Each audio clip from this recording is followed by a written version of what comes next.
What's the difference between fly fishing and standing in the river beating it with a stick? Well, the difference is knowing what fly you're using. Otherwise, you just paid a whole bunch of money to sit out in the river and appreciate nature. So if you want to get the most out of your fly fishing experience, you should listen to the rest of this podcast and learn how to pick the right fly for any fishing situation.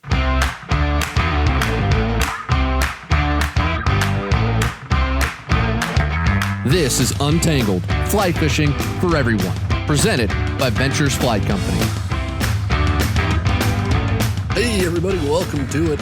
This is Untangled, and I am your host, Spencer Durrant, joined today by none other than Alex. Howdy. How you doing? Good. We're just got done fishing. Yeah, we're out here in the wilderness of northern Washington looking for a few fish. Because as you all know, the fish in Wyoming drowned, tragically. R.I.P. Yeah, it's been tough. And you can't fish in Utah, where Alex lives, because the whole state's underwater. There's even been a NOAA sighting in Salt Lake City. No way. Yeah. You didn't see that? Oh, No, it was on CNN. Oh, yeah. Well, yeah. Well, we've got a wonderful little show lined up for you guys today. Like we do when Alex is in the studio, we're gonna focus this whole episode on a question that we know a lot of folks have, trying to address some of these like must answer topics that we feel are better served with both of us here. Just questions we get all the time from people. Yep, exactly. And that's not a complaint either. No. So we want those questions, so keep them coming. And another quick reminder as well, please rate and subscribe to this podcast wherever you're listening to it. That'd be wonderful. The Pony Express even offers a subscription service now. They just launched it. Impressive. Yeah, it really is. So even if you listen to us via the Pony Express, like everybody in Wyoming does, you can still subscribe and rate the show. So please do that. It helps spread the good word of VFC to as many folks as possible. And if there are any Coca-Cola executives, Alex forgot my Diet Coke on our little trip here. Forgot. Yeah, You know what I'm talking about, people. So I have been forced, because it was either Coke Zero or Mountain Dew Zero Sugar. So and it's really depressing to drink Mountain Dew Zero. Why? Because it tastes nothing like Mountain Dew.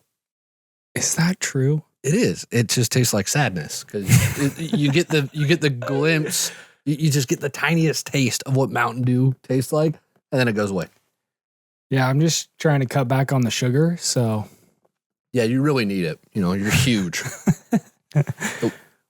What I'm trying to say is that you're overweight. Holy. On the podcast? No, I'm the fat one. Okay, if you're watching the video podcast, you can clearly see. We both need to cut back on the sugar. It's a darn good thing that we've got the zero options of whatever. But anyways, we'll shut up. We'll get into the fly fishing. So like we chatted about in the hook to the show, we're going to be talking about how to pick the right fly for any fishing situation that you get into. Knowing how to do this really gives you the ability to walk into any body of water with some confidence, right? Yeah. So, I mean, when you first started fly fishing, and you go to the river and you open your box, like, what am I going to use today? Like, how intimidating was that? Yeah, I mean, it's just Russian roulette, right? Yeah. It's like you just open your box, try this one, try that one, try this one, try that one, and there's no guesstimation or any knowing exactly what's happening out there and making an educated guess. It's just, is this fly going to work today? I don't know. Let's tie it on and see. Yeah, there's no rhyme or reason to it. It's just frustrating. Which is fine, right? Yep. Like that's how you learn. You figure out what bugs are or what flies are working in your area, in your river, but there's a better way. There is a better way. Now, you've probably heard the phrase out there, matching the hatch, right? Have you heard that before, Alex? I have heard that a lot. In fact, we preach that a lot here at VFC. We do. So when we say matching the hatch, when that's talked about, yes, there is the literal match what's coming off the river right now. Yeah.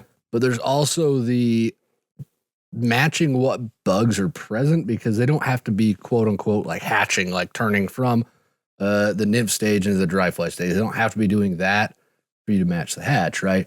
You are wanting to imitate the bugs that are already in the water, right? Like the sow bugs don't have like a sow bug hatch, right? Yeah. But if that's what the fish are on, you kind of want to match that. Totally. Excuse me.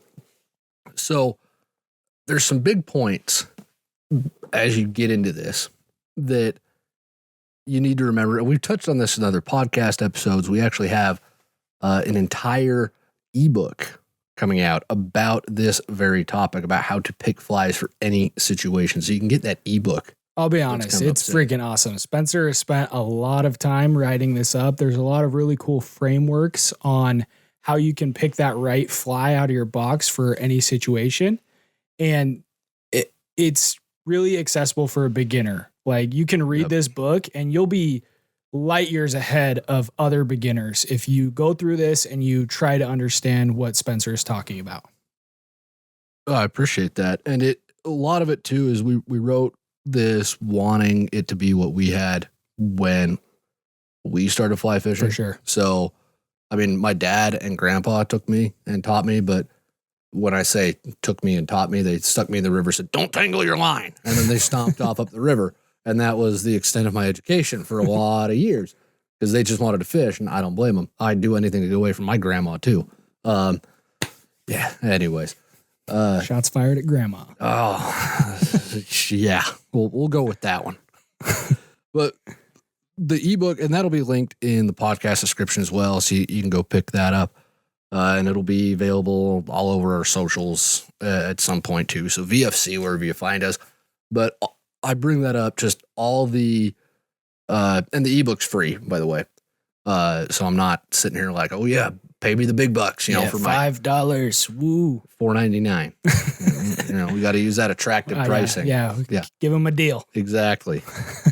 Oh no, the ebook's free, but I just bring it up because the info in today's podcast is going to be kind of a lot to go over. So don't feel like you have to memorize everything we're saying. There's going to be an additional study guide for you. So when we talk about matching the hatch, what we really mean is, or you know what? I'm going to back up. We'll talk the phrase matching the hatch in a minute. Let's go through this morning. We were out on the river this morning, right, Alex? Yep. And we pull up in the truck. We get out. What was the first thing that we saw? Rising fish. Yeah, we saw some rising fish. And I got more than a little excited about that, right? Spencer was out of the car in 0.2 seconds. Yeah, like kid on Christmas. Almost as fast as a chicken wing joint. Yeah, I mean, you've never seen a fat kid waddle like me until you take me to chicken wings. And then I start moving at that point. No, so we got out, we saw those fish rising, and we start rigging the rods up, and I started walking Alex through my thought process because I could see the fish rising, and I could see the bugs that were coming off, right? Mm-hmm. What I was trying to do is I was trying to match the hatch, because we were in a match the hatch situation there. I looked at the bugs, and when you were trying to match what's hatching, right? You want to match the size first. That is the most important thing, the size of the fly. So if you're out there and it looks like there's size 18s or size 20s coming off, that's what you want to pull out of your box, right? Same goes for if you get to the river and let's say this morning there weren't any bugs hatching, what would we have done? Probably gone through the bushes or picked up a few rocks to check what's under them. Yeah, we're going to pick the rocks up, and you're going to look at the bugs that are underneath them, because that's going to tell you, okay, this is what's in the river right now. This is what the fish are likely eating. So we're going to pick those up, and the first thing that you do before you get your heart set on a pattern or anything else, the very first thing that you do is you match the size, because fish are pretty forgiving as long as it's the right size. Wouldn't you say that's right? Totally agree. Yeah. We're going to... In our experience. Yeah, in our experience. But, we have a lot, right? Yeah, what are you hemming and hawing for? We got a lot. I was just talking about you. Oh, okay. Yeah, you're right. It was a struggle finding fat kid waders for a long time. I'm just kidding. Yeah, we've been fishing for 15 years. 20. 20. Yeah, 20 years. I'm going on 15. Yeah, so 20 years. I mean, we've been to the river a time or two. So this wasn't our first rodeo. Showing up this morning, seeing the fish rising, instead of just opening our box and rigging up there at the truck, we walked over the river. We tried to see what bugs were on the water. I even saw a couple mayfly nymphs swimming in the water, which was really cool. I don't see that very often. He got really excited. I did. That. I did get really. He was like, Spencer, Berkeley, come here. You guys got to see this. It's amazing. Nerding out a little bit there on the mayfly nymph. But instead of just going through the motions, it was very active trying to figure out what these fish were eating, because there's some big fish in this river that we're at right now, and we want to catch them. So, and the thing is, it's not a mystery, right? You can decode it. It takes some work. It takes a little bit of knowledge, but you don't have to have a PhD in entomology. No, no Latin names were discussed this morning. I hate that crap. There was some French said this morning, but mostly by me. But no Latin, heaven forbid. We're not going to do any Latin. We're better than that here. So we got to the river. And we saw what was going on. We matched the size. That's the first thing you want to do when you're going to match. And they were pretty small. Right? They were like 16, 18, 20. They were 18s. Yeah. 18. 18's about on the average. So we match the size first. That's the number one thing that you got to do. After you've matched the size, you want to match the shape. Yep. Fish are really forgiving as long as the shape's correct too. And by shape, a caddis has a very different body shape than a mayfly, right? Yep. Mayflies have a very tapered body. Caddis, I mean, when they're nymphs, they're tapered, but the adult doesn't really have as much of a tapered body as a mayfly does, right? Yep. So you want to match the shape, all right? If you had like a size 18 ant, it's still going to be kind of the wrong shape for a mayfly hatch, like what we saw this morning. I will say, yesterday, Berkeley, you were throwing on that sparkle dun, right? Yeah. Like you knew blue wing, all of us were coming off. So you threw on the sparkle dun. Berkeley caught his fish on a black ant. He did. So he did. Again, it was more about the size than it was about the shape. Yep. That's why size is the most important. Agreed. So you're going to go ahead, you're going to match the size, then you're going to match the shape. And then if you have a bug in your box that's the right color, perfect. But the color does not have to be an exact match. All right. I know that the dubbing makers out there are going to fight me on that. And that's why they have 8,000 colors of dubbing and why you can blend your own dubbing and you create all this stuff. And that's wonderful. And it's awesome to be able to have those options, but you don't need it to be successful. I was fishing a size 16 parachute blue wing today, and the body was probably 5-6 shades lighter than the naturals we saw in the water, right? Yeah, it was. Yeah, it was significantly lighter. You could tell. Fish didn't care. I had one fish eat it. I was doing one of those little throwaway casts where I was trying to get line out of my rod and I just flipped it out there for a sec, and a fish came up and ate it right in front of Alex. Awesome. And he didn't get it on video because he was slacking. I'm sorry. A little bit. Yeah. I sincerely apologize. You should. From the bottom of my heart. You should. But that just illustrates the point that color is the least important. So that's matching the hatch in a nutshell. When we say match the hatch, we mean you got to go out there. You want to match the bugs that you see fish eating or that you see on the water. You want to match the size, then the shape, then the color. Those are the 3 points to remember. And I thought of two different things while you were talking. One, this is totally dependent on where you're fishing. If you're fishing tailwaters that are super pressured, where there's lots and lots of anglers fishing all the time, the color and the shape and the size, getting that super dialed in is going to be way more important than if I'm on like a high mountain stream catching brook trout. Right? Exactly. And number two is what's really cool about this framework that we are talking about, first match the size, then match the shape, then match the color, is if you're a new angler, you don't need to know the difference between a mayfly, a caddis, a stonefly, a midge. Yep. Which is kind of intimidating when you're just getting started, right? You go and read a fishing report and it's like, oh yeah, the midges are coming off. And you start reading stuff like that. And as a beginner, you're in the headlights. And the last thing you want to do is be the guy that walks in the fly shop. What's a midge? What's a midge? And then everybody looks at you like, this idiot doesn't even know what a midge is. Yeah. And so what's cool is if you're actively looking while you're out there on the river and you see a bug flying around, like catch it with your hand. It's harder than it looks, especially for Spencer. Yeah. But catch that fly with your hand or try and get really close to the water and and look exactly what we're dealing with here. Are the wings upright? Are the wings flat? And really get dialed into what size, what color it is. And you don't even need to know what kind of fly it is. You don't even need to, you don't need to know the Latin name of the freaking fly. I'm over that. Yeah. So as a beginner, this is a great place to get started. Awesome. Well, let's talk about a couple other things to help you when you get out there on the water. We talked about matching size, shape, and color. You want to observe what's on the water around. Really? Coke Zero for the win. No. Diet Coke tastes so much better. Oh, sorry. Did I interrupt you there? Yeah, a little bit. Please continue. Please continue. So we talked about, if you're not too busy drinking subpar beverages over there, that Mountain Dew Zero Sugar is just, it's great. I actually enjoy it. We're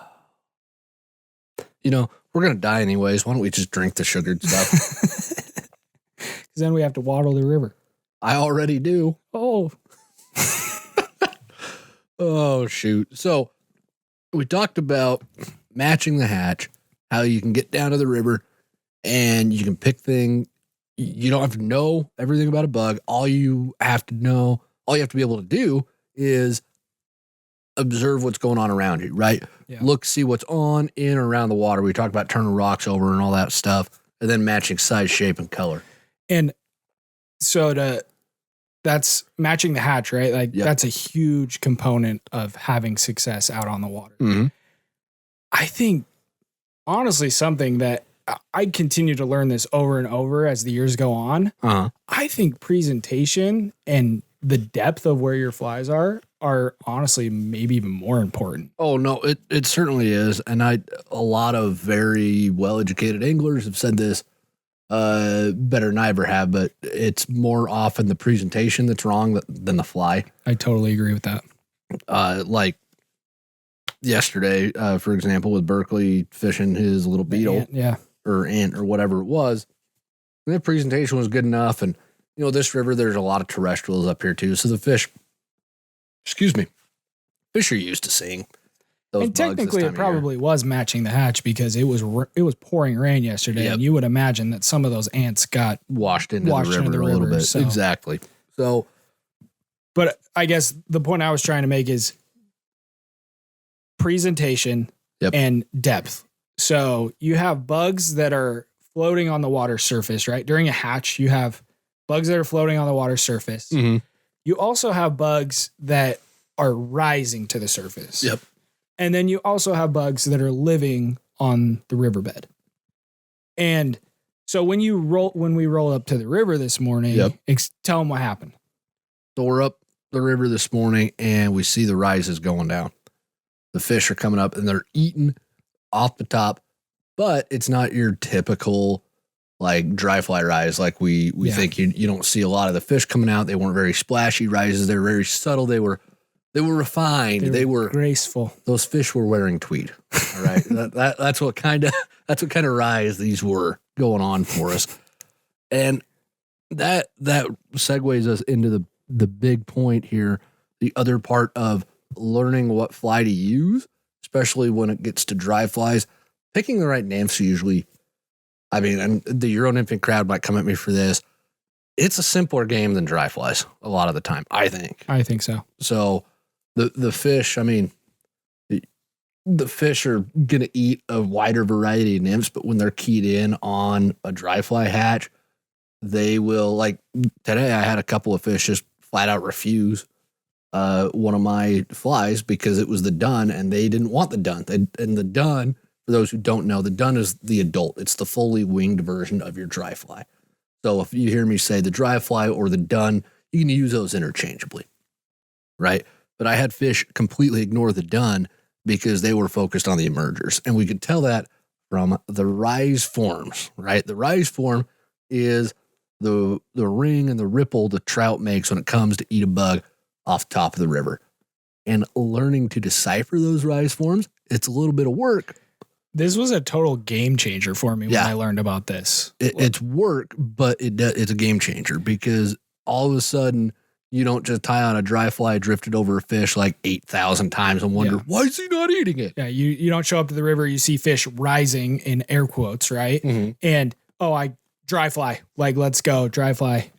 Yep. Like, that's all they're eating are dry flies. I got to match the hatch. Instead, paying attention to the very, nuanced detail of, did that nose break the surface? Yep. Did I see the head of that fish? Because that's a really good indication of what they're eating. What they're eating. Tells you what they're eating. And if they're eating an emerger or the dun or the adult, right? So you've got, and I'm trying to make sure I phrase this correctly. When fish come up to eat an emerger or a cripple, now a cripple is exactly what it sounds like. It is an adult that's got something wrong with it. Maybe the wings are deformed. It just can't quite get all the way out of its shuck. It's just not hatched all the way. It's not an emerger anymore. It's a full adult, but it's crippled in some way that it can't leave the water. Maybe this is a good point to talk about. If someone isn't really familiar with the aquatic insect life cycle, what's happening as a quote unquote hatch is going on? Yeah. So, and that's a good place to start. So the hatch happens. All these bugs are swimming around in their nymphal, larval, pupal, whatever word. I always get them mixed up. So please don't come at me in the YouTube comments with the, well, actually, there is no such thing as a larval, whatever. Okay. I shouldn't use them interchangeably, but I do. All right. They're in their nymphal stage, right? They're the nymphs. Living under the water. Thank you. They're chilling there. And then when it's time for them to hatch into adults, they emerge towards the surface. That's why we call them emergers at that point, because they are cruising up towards the surface.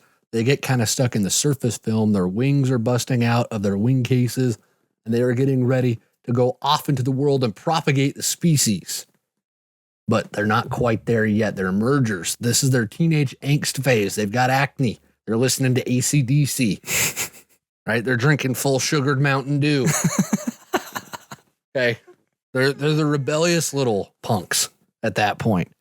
And then they hatch into the adult or the dun, like I mentioned earlier. So then that dun version, they're sitting there on top of the water, on top of the river surface. And those are the ones that you see cruising by on top of the surface. Exactly. Those are the ones that you can clearly see a lot of fish come up and eat sometimes.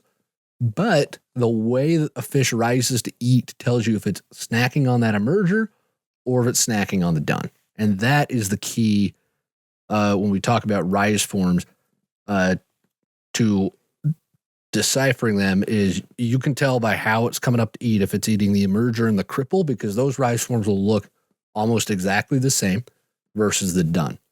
And the reason those rise forms will look exactly the same, there's the surface film. Now, if you look at any kind of water, there's like surface tension on water, right? Any kind of liquid. And there's a little area, little itty bitty area, just real small, real tiny. That is very small. Yeah. If you're watching the video podcast, you can see a very, very tiny area. And bugs will get trapped in that surface film. That's where the emergers hang out. It is not on top of the water. It's like a couple centimeters underneath the water surface. But when a fish comes to eat something that's right there in the surface film, what do you usually see, Alex? You don't see its nose come up and eat. you just so if you imagine this, if you're watching the video, you have the surface. He's got some hand gestures going on. Hand gestures that are killer. You have the fish, it's heading up towards the surface to eat that emerger or that cripple, but it doesn't need to go all the way on top of the water to eat it. And so it eats the bug and then it starts going back down under the water. And so instead of seeing the nose break, you see the water that it moves as it's moving up and then back down. You just see it push up towards the surface, and that's what creates the ring. It's not actually breaking the water surface, if that makes sense. The only thing that breaks the water surface in that instance is the dorsal fin. Yep. So the shark fin, right? If you're like me and you freaking love Shark Week, right? You'll, shark fin. And the tail. So when they're eating something in the surface film, whether it's an emerger or a cripple, you're only going to see their dorsal fin and the tail break the water surface. I will say sometimes you don't even see that. Yeah, sometimes you don't. You just see the water, like there's a ring that forms and you're like, whoa, was that a fish? Yep. And sometimes it doesn't even break the surface. Yep. But more times than not, you're going to see that dorsal fin, you're going to see the tail fin. Yep. But you're not seeing the head of the fish come up out of the water. Yeah. Because your hand gestures really illustrated it very well there, Alex. We should turn that into a diagram. That was really bad. I apologize, everyone.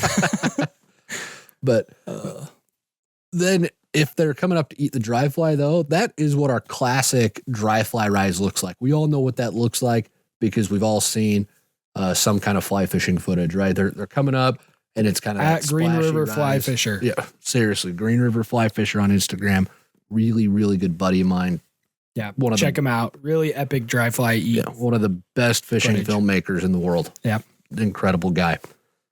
And anyways, you will see more of our traditional rise when you get to that point where they're eating the dry flies. And so if you see the head break the surface, or you see kind of a splashier rise, it doesn't look as dainty as an emerger eat. That's when you can tie on the dry fly with a lot of confidence, knowing they're just eating the dun, and that's what they're chasing, right? Yep. And so to give another example from this morning, last night when we were fishing, we clearly saw they were eating emergers. They were not eating the dun, the adult form. And so what did you tie on? I threw on a sparkle dun and then a little... And why? Why did you go with the sparkle dun? Because the sparkle dun sits in the surface film. It doesn't ride on top of the water. So it's kind of like a dry fly, but it's kind of like a nymph. Exactly. Right? It's that in-between world, right? It's the Goldilocks. You got a twofer. Yeah. 2 for 1. A twofer. I like that better than the Goldilocks. It's the twofer. So it's just sitting there. It's in the surface film and the little wings sticking up so you can see it. But the important part, the body and the tail of the fly is underneath where the fish sees it. And the fish is like, oh, look at that wonderful little perfectly hand-tied fly. I'm going to go eat it. Right? Hand-tied fly? Yeah, not monkey-tied. We've been over this. Right? Hand-tied fly is the most useless phrase in the English language. Oh, criminy. But that's what you need to know about rise forms. I don't think we missed a whole lot there, did we, Alex? If we did, let us know. Yeah. And this should go without saying, but as with everything in fly fishing, this is not hard and fast gospel truth, right? These are general guidelines to take that apply to a vast majority of fishing situations, but sometimes fish will be eating emergers with a really splashy rise. Sometimes they will ignore the emerger completely and only want the dun. It's dependent on what the fish is doing. But if you use these tips and this framework that we've laid out here, if you match the hatch, size, shape, and color, and then you match your fly to either the dun, the emerger, or the cripple based on the rise form, you're going to be able to determine very, very quickly what the fish are eating and tie something on with confidence, knowing that it's going to fish well. Because I think when you have confidence in that fly, I think you end up fishing it a little bit better. Yeah, we were talking about that yesterday, right? We were. So use this stuff, but remember, it's not, don't be afraid to break the rules if the situation calls for it, right? Use this stuff, try it out. I guarantee it's going to improve what you're able to do, but this is not the only way to fish dry flies. This is not the only way to match the hatch. This just works in a wide variety of situations. Awesome. Well, let's move on to the next part of the show, shall we? Yeah. So we wanted to end the show today with some stories that illustrate the points that we've talked about, just so like you realize that we're not blowing smoke, right? We've actually... Well, we could have made these stories up. We could have. You're right. We could have stolen them as well. That's true. But we didn't, so I guess you're just going to have to trust us at this point, right? These are real stories. I'm just messing around. They actually happened. We're going to share some stories that show how we applied these principles, and how we applied this framework when we were out on the water for ourselves. So, again, good criminy. Alex, why don't you take it away? Tell us one of your stories here. All right. So this was back when I was pretty new to fly fishing. So like last year. Shots fired. All right. It was about 10 years ago. Okay. And I was on the Provo River. Oh, gotta love the Provo. Gotta love the Provo. Lower or the middle? Lower, actually. Yeah, I was on the lower Provo. The middle's a little too bougie for us these days. You got to drive through Heber, and I don't think we're in the right tax bracket to go to Heber. So not quite. No. So I'm on the lower Provo. I'm pretty new to fly fishing. I was having a rough day, to be honest. There was lots of fish rising, and they were done eats. They were coming up to the surface. They were munching. And I had tried probably, I think I'd gone Adams, Blue Wing, I don't know, every dry fly I had in my box, I was going through them. And on my back cast, hooked into a tree. Classic. And I went back to get my fly out of the tree, and I found another fly that was also hooked in the tree. So I wasn't the first. All right. And I was looking at it, and it was clearly a blue-winged olive. I didn't know that at the time, but it was a little different than mine. It had, have you ever seen those extended body blue-winged olives? Oh, yeah, they're an enormous pain in the butt to tie. Yes. Yeah. And so thank you to whoever tied that and lost it in the tree, because I tied that thing on and boom, boom, boom, boom. I just started catching fish after fish after fish. And I'll throw up an image of this fly on the video podcast. It's basically just like a normal blue-winged olive, but it has like a little body coming off the end of it, right? Yeah, it like looks kind of hyper realistic. Yeah. And I don't know what it was, but as soon as I threw that thing on, I started catching fish. Yeah. And so I had matched the size, right? This was one of those examples where shape made all the difference that day. They didn't want just that normal tapered dubbing body. They wanted that extended body on the blue-winged olive. And so I thought that was pretty interesting. Yeah. And fish will do that where it's just they key in on something that's so specific that it's just kind of weird. Like a few years ago, I was here on this very river that we're on right now, here in the wilds of Washington, and the PMDs were coming off, something fierce. But there was a super early morning PMD hatch, like right at dawn, the PMDs were coming off. And then by the time I rolled out of the tent at like 7:30 in the morning, I had my bacon and eggs, walked down to the river. The fish are munching, but they're munching on the spent wings, which is after they've mated and laid their eggs, they die and they drift back down to the river. And so they're dead, right? They're just splat dead on the water. More hand gestures for everyone. If you're not watching the video podcast, I got some great hand gestures. And so they're just dead on the water. And the fish will eat those with a rise that looks really similar to a merger eats. Yeah, I was going to ask, how could you tell that they were eating the spent wings? It was a really similar one to a merger eats, and you could just see them all over the water too. So that was how I could tell. I could see them, and then the rise forms are very similar to emergers.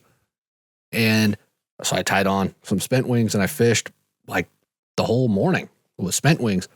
And then lunchtime came around, and the PMDs started coming off again. There was like another little hatch. Oh, epic day. Oh, it was so good.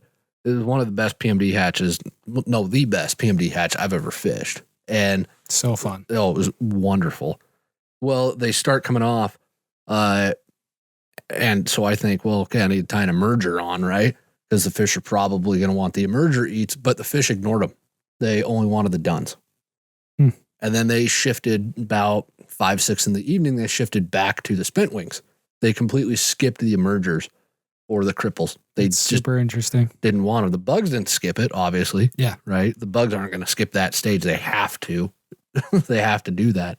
But the fish just didn't key in on the emergers that day for whatever reason. So that's probably a shape thing again? Yeah, shape and size as well, making sure that you're there, shape and size. So it was just something really interesting to pay attention to, but I was able to make it work because I saw what was on the water and paying attention to what's around me, right? And that's a key skill that you've got to develop as a fly angler. You've got to be able to pay attention to what's going on around you and just try to imitate that as much as you can. You should have just used a purple haze. No, purple haze is a garbage fly. It doesn't work. How dare you? No, I will go on record. You? How dare I what? Speak the truth? The only reason people use the purple haze is because they see Instagram influencers using it too, okay? Dude, that thing catches fish. It does not catch. I've never caught a fish on a purple haze. Have you ever used one? Unfortunately, yes. They don't work. They're garbage. Like a mop fly. Well, it's trash. It's a good thing color doesn't matter. Yeah, it's a real good thing. No self-respecting trout's going to eat a purple haze anyways. It's a garbage fly. It's garbage fly. I've caught some great trout on a purple haze. No, he hasn't. He's lying. All right. You got one more story for us, right, Alex? All right, let's hear it. Because, again, color, man, I don't want to say it doesn't matter because, I mean, if you've ever fished in Colorado. Oh, just kidding. No, you're not kidding about that, dude. Those fish in Colorado, they see so many flies, they get so picky. And I would say size there is also it's super important. Like size 24 midges. Size 28. Yeah. Like that's crazy. It is so dumb. I think it has its place. You have to be a freaking skilled angler to fish size 28 midge and catch fish. Like props to whoever's doing that. Yeah. But for me and Spencer, who... Hey, I've caught fish on a 28 before. I know you have, but we don't... we don't opt to drive to Colorado. Like, we're in Washington now, right? Like, I wouldn't... I don't go out of my way to fish 28s. No, I only fish 28s if I have to. If the situation is calling for it. Which it does sometimes. Yes, it does. Size is the most important. It is. I keep learning this over and over and over as I continue fishing. And I learned this early on in, again, fly fishing career. Early on, I had been grinding for 2 or 3 hours like most beginners do. Were you on the lower Provo again? Yeah. I was. That's where I grew up fishing, right? Oh, it's same here. Yeah. Unfortunately, no. Yeah. It was 10 years ago. It was a wonderful river. It was pretty awesome. It's still a lot more public. It's still land. Better. It's still better than anything in Wyoming, though. So, plus all the fish drown in Wyoming anyway. So you don't want to stop and fish there. That's true. But I love Provo, right? It has a place in my heart. Has a place in your heart. It does. And I'm out there grinding 2 or 3 hours. Hadn't even caught a fish. Hadn't even sniffed a fish. It was rough. I probably caught more trees than fish, right? And just nothing was happening either. I didn't see any rising. Just middle of the day, nothing was happening. Had thrown the kitchen sink. I had gone through nymph rigs. I had gone through dry droppers, dry flies. You're throwing in streamers. I doubt it. I don't fish streamers that much. I know. Berkeley loves streamers. Berkeley loves streamers. If you guys ever want to get him a Christmas present, send him a streamer. But I was going through my box, the classic, what should I tie on? I haven't tried this one before. And it was pretty small. It was like a size 18. I didn't even know what the fly was. It looked pretty cool to me. And I tied that thing on. Yeah. And it was like a switch flipped. It was like, boom. And I probably caught 5 or 6 fish in 30 minutes. And the problem was that was the only size 18 that I had, which is usually a curse of the fly fishing gods, right? You have that one fly in your box and you only have one of them. Yep. That's one that's going to work that day. So when it gets stuck in a tree, you will risk breaking your neck to get it back. for a $2 fly. And the craziest thing is I had a bunch of size 16s. Yeah. And I lost the 18. I snagged it on the bottom of the river, busted right off. Uh-huh. So I threw on one of the 16s and that switch flipped right back. And I went back to not catching any fish the whole rest of the day. And so when I got home, obviously went online. I'm like, what fly is this? This thing is amazing. Ended up being a Bars Emerger. So it's an okay fly. I freaking love that thing, man. It's a great fly. So don't leave home without a size bars. 18 bars. Yep. Ordered some of them, went back the next day, started catching fish again right off the bat. Look at that. And so that size 18. Size matters. Size matters. Yep. It really does. Well, those are some wonderful stories. I think we've shared some good stuff today. I agree. At least I hope we have. I hope everybody listening has been enriched and fulfilled and enlightened. And if you want to take a deeper dive into any of this stuff, again, the ebook. Yep. Link in the podcast description. Yep. It's great. Yeah. It has a lot of pictures. Again, this is if you're watching this, you got to see our wonderful hand gestures, which I'm sure helped a lot. Mm-hmm. But if you're listening to this, it's probably a little bit hard to imagine what we're talking about, even especially if you're just starting out. But the ebook has a ton of pictures, a lot of diagrams, everything that we talked about today. So you definitely want to pick it up. Yeah. And again, completely free. Now, it's free for now. All right. I'm doing my best to keep the price down on it. Okay. The big ebook conglomerates really get upset when you hand those out for free. But it is, as of today, it is still free. Act now. Every 1990 infomercial. Right. Act now. I don't know how long it'll stay free. There's only so long that I can hold these people off. But it's free for now. All right. Definitely go take a look at it. And if you have any more questions about this topic, obviously send them into the podcast. There's always a link in the podcast description to submit your questions. Please make sure you get those in. And give us some feedback on this episode as well. This is our third episode together doing this, Alex? Yep. So definitely let us know what y'all think. If you like this format where it's not necessarily listener initiated questions, but it's questions that we get from just everybody. If there's just a topic that you want to learn more about too, you can put that in a podcast question. Just submit that form and just put the topic that you're really interested in. Yeah, and we'll get through it. So thanks to everybody who took the time to listen to the show today, and until next week, tight lines.